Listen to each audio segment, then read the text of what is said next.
Next up, Cultural Village, Changyu Village Cultural Troupe. Please take your time.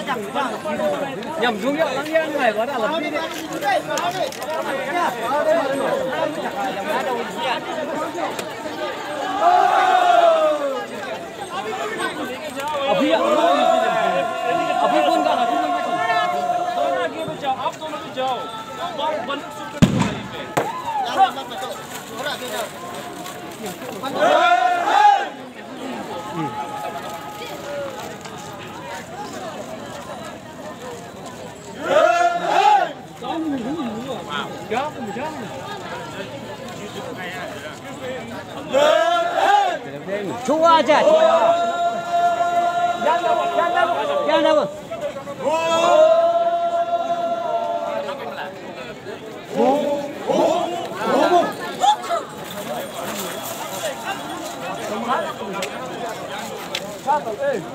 Hai kami nang bang.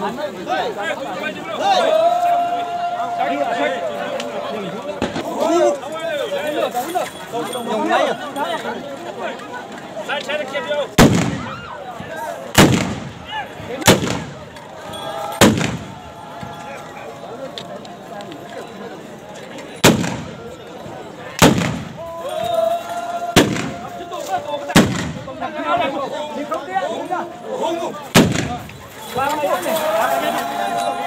Ông mà làm chung đâu, ông nghe làm.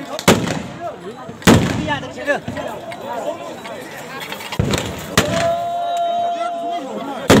Dùng không? Dạ không đâu đâu. Dùng rồi, dùng rồi.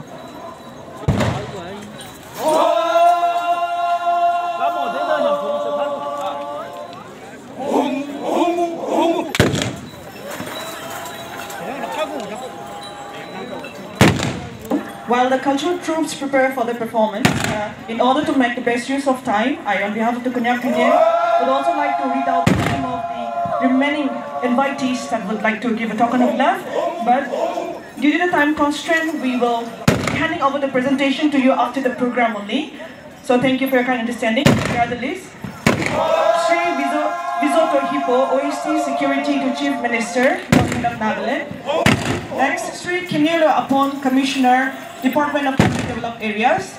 Dr. Anungla, Additional Director, Department of Underdeveloped Areas. Wancho Council President, All Assam Thai Ahom Students Union President, their tribal colleagues, Phom People's Council President, Aus and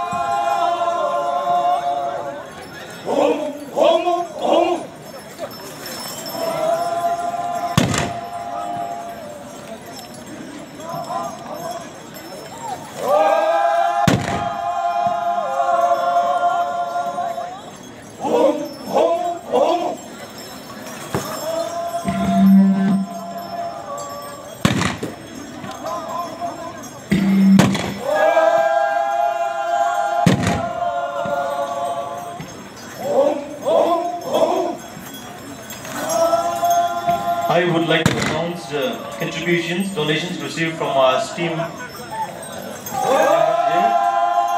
First, we have the Honorable Deputy Minister, Home and Border Affairs. He has contributed 2 lakhs.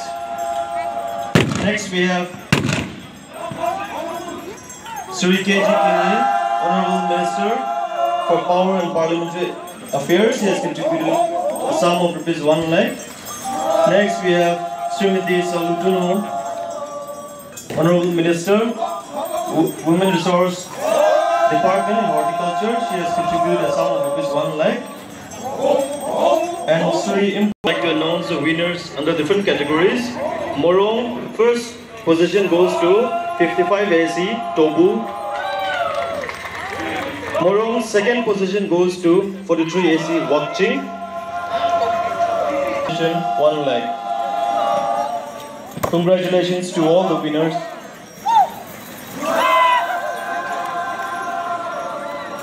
So please, will you go back?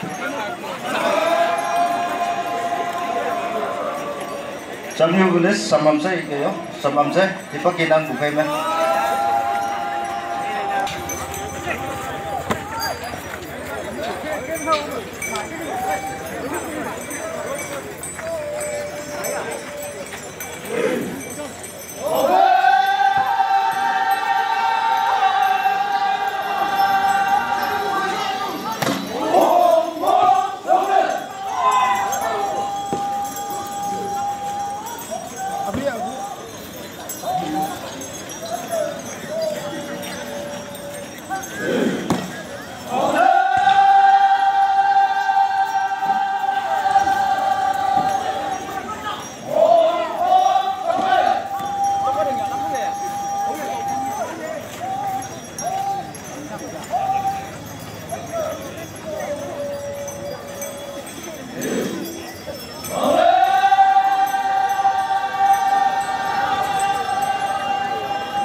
guys, tumandang dong buyin balan talak mo na.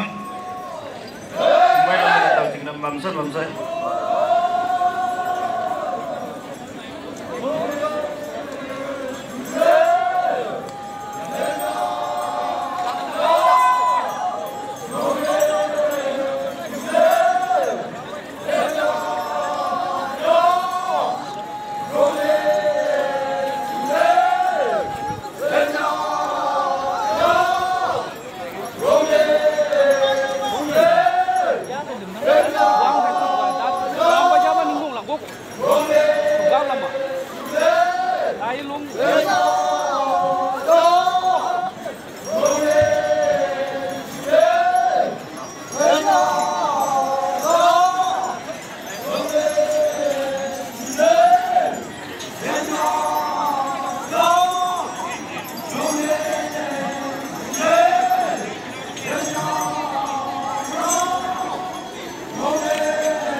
연락 빨리 말해줘 봤더나 정말